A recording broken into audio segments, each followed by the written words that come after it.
For step one of this process, this is all I need: a sponge roller, a sponge brush to cut in, and then my black primer, which serves as the base and the undertone of the granite finish that I'm going to apply. This primer actually comes from a company called Granite, and they sell an entire kit to do this with the primer, the accent colors, and then a top coat, but you're able to buy it separate as well. I want to say this primer ran me about $13 or so, and it was able to do my entire kitchen island and then the portion of my countertop next to my stove, and then there's still some left in here, but I did buy an extra can just in case. The reason I didn't buy the step 2 part of the kit is I felt like you were paying a lot of money for what was more or less acrylic paint that you could pick out in the store. So using the black as my base, I picked out a tan and a cream to serve as my granite. One of the paints I chose is actually a metallic, and that's because I feel like granite has a lot of reflective colors in it sometimes, and so I wanted something to be really shiny and almost crystallized inside the paint. And then the last part of the step 2 process is actually glitter. This is super, super fine, soft glitter. I use black and a little bit of copper, and that's because granite has natural stones in it that produce that look. All right, base coat is done. Just ran the coat over the entire countertop, and I managed to stretch it. It's a little thinner over here, but this way I didn't have to open up the brand new box that I bought. Because you're adding paint on top of it, it doesn't have to be completely perfect. Like, it's a good coverage, but it's okay if there's like specks of the previous countertop underneath it. And this dries really fast, so I'll grab something to eat and then come back and I'll put the kids to bed, and by then this will be dry and ready for me to start the 3 colors that will help achieve the granite stone look. And then we'll do the glitter and last the top coat. I thought, in case you guys are totally confused as to what's going on, this is what the end product will look like. This black right here is the base coat that's seeping through. So as you can see, we're going to almost completely cover that. So that's why it doesn't matter if it's not perfect. The first color we put on is this mid color, and this is just cheapo Walmart acrylic paint, and that's that color right in here. And then this light cream color, which is, you do a lot of that to lighten it up, is this off. And then the last color, which if you can kind of see this brown right here, is actually the metallic, and that's done pretty sparingly on the top after it's been done. And then I don't know if you can see, oh, right in there a little bit, some of that glitter. And then of course the last part is this super shiny thick top coat, which will go on right before bed because it needs a good 12 hours to dry, and I'll start that before I get in bed as soon as all of the colors have finished. Okay, so I have started the sponge painting process. This is that darker tan that I was showing you guys earlier. This is just one of those sea sponges with the grooves. Also got it at Walmart, super cheap. And so the next step, so I dab it into the paint and then dab off a little bit of the excess and then just go in and sponge like crazy. Halfway through this, like at this point, I remember being petrified thinking, what did I do? This looks like a home ec project. It actually probably wasn't until I was getting ready to almost put the top coat on that I thought, okay, this might actually look okay. It looks very crude, like somebody took a sponge to a countertop, but it will get better, I promise. And you know, you say make it even, but the truth is, like, granite countertops are not even. There's higher concentrations of certain colors or certain specs in certain places, so a little uneven is okay. The first color is done. It just went all the way around, just kind of did it haphazardly, excuse me. And then it's always important to make sure we get in these corners and up on the edge here. The middle color you choose is super important. It really defines how light or how dark your countertop is going to be, and also how thick you apply it, the coverage. I wanted lighter because my cabinets are going darker. Also, if you can find the sponges larger, that would obviously make it go a lot faster, but these are surprisingly expensive. And also rubber gloves so you don't get it all over your hands. These were like the best purchase ever. We have a whole box. Okay, wow, so this is taking a lot longer than just my island and the little side next to my stove took. Holy cow. But so the two colors are on, and now it's time to add the third accent. So the last colors are this metallic and then just a basic chocolate. I put them both like side by side on the plate. I don't actually mix them with a spoon or anything.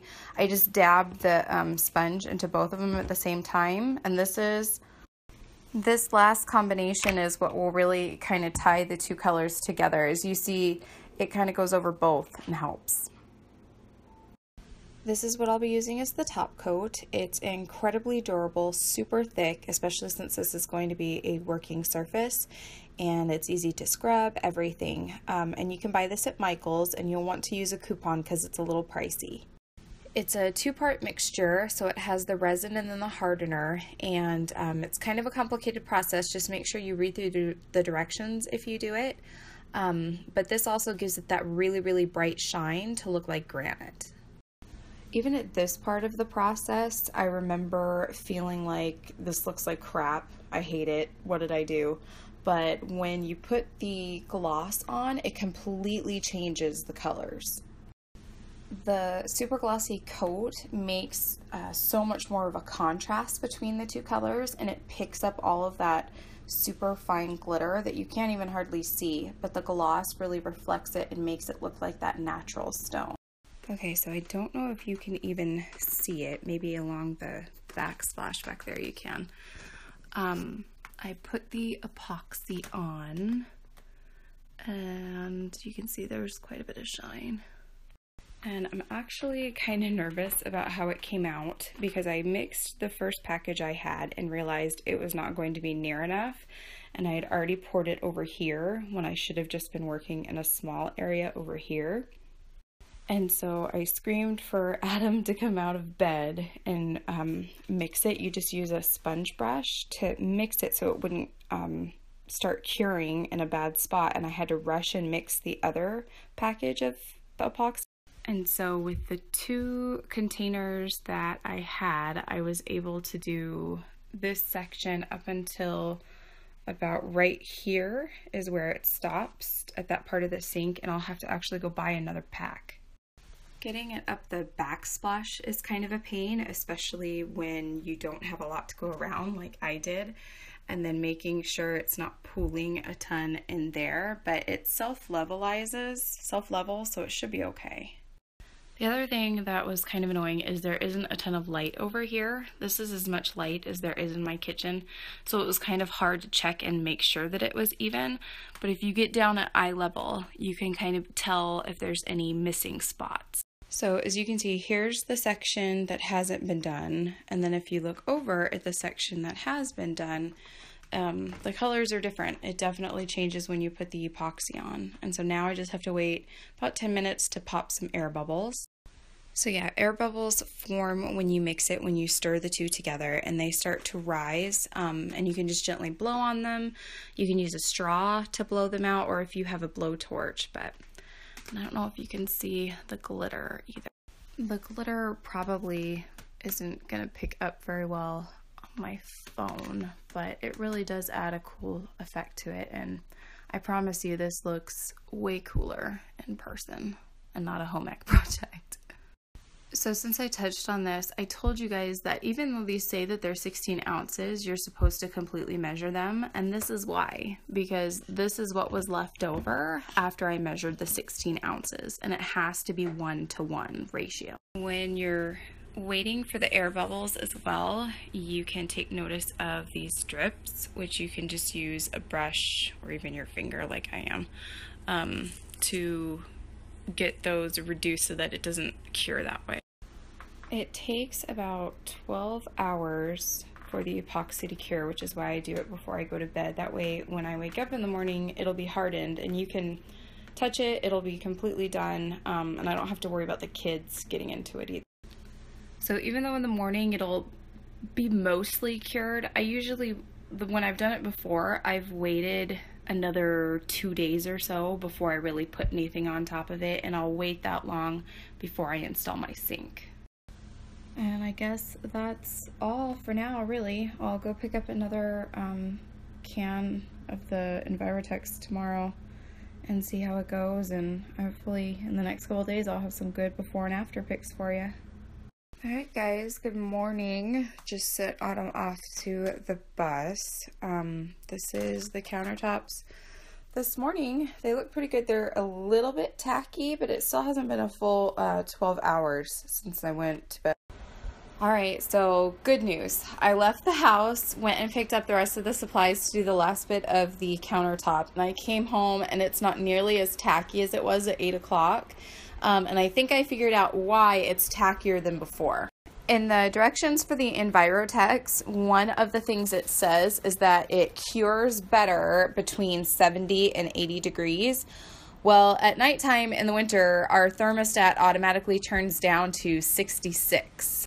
So obviously, if our kitchen was really cold last night, that was not ideal conditions for it to set. And so, it's much better 2 hours later, and I've got my heater going to try and speed up the cure a little bit more. Since I have some more time than I did last night, I'm not in such a hurry to get this done. I can explain the Envirotex process a little bit more. It's a two-part process, so you actually pour it twice. You need to have 2 mixing bowls and disposable ones. The reason you want disposable flat bottom containers is because its only purpose is to get hard and solidify. And so there's really going to be no way that you can clean that or the mixer, so buy cheap. When I'm ready to start mixing, you start with the resin, and I'm going to pour it into the 8 ounces, and then I'll take the hardener and pour it into the 16 ounces, knowing that it's 8 and 8. The next step is after you pour, you stir it, scraping the bottom and the sides for 2 full minutes, and then you pour this into another container. So that's the 2-part mixture. And then you stir it again, making sure it's even, and then you can pour it on the counter. All right, it is mixed, so I'm gonna go ahead and start pouring it. And you kind of do it in a rectangular fashion, just all the way around, working your way into the middle to kind of keep it even. Once you lay the Envirotex on the countertop, you have about 25 minutes while it's still pliable and you can move it around. And I just use one of these super inexpensive foam brushes to slide it around the countertop and make an even coat. Oh my gosh, guys, can you see how shiny it is with the window light? It looks amazing. So that's it. Normally, like I said, I would wait and do this until nighttime so it's not wet during the day. But because it's preventing me from having a sink in my kitchen, which is really important, I kind of want it to be more aligned with this one over here about time-wise so I can put my sink in faster. That's the only reason I did it during the day. You may be noticing I'm using different filters when I'm adding the videos, and that's kind of just to help you guys see the colors in different lighting. There's no real way for me to get this perfect, but so that's why the colors may look different from story to story. Real quick to address a question some of you might have. On the edges, it's not going to be as thick as what you'll have on the top of your countertop, and that's because gravity, obviously. It's not going to sit and pool. In case you noticed it in the last videos, you can see here, these are the bubbles that sometimes form, and those are easily removed just by blowing on them with the straw or with your breath. And Envirotex is not what comes in the kit that I talked about earlier.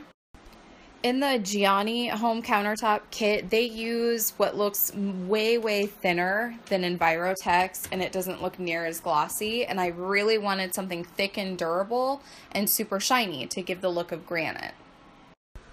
I'd say within another day or two, I'll go ahead and drop my sink in. The countertop won't be sticky, but I still like to give it a couple days to fully cure before I start actively using it.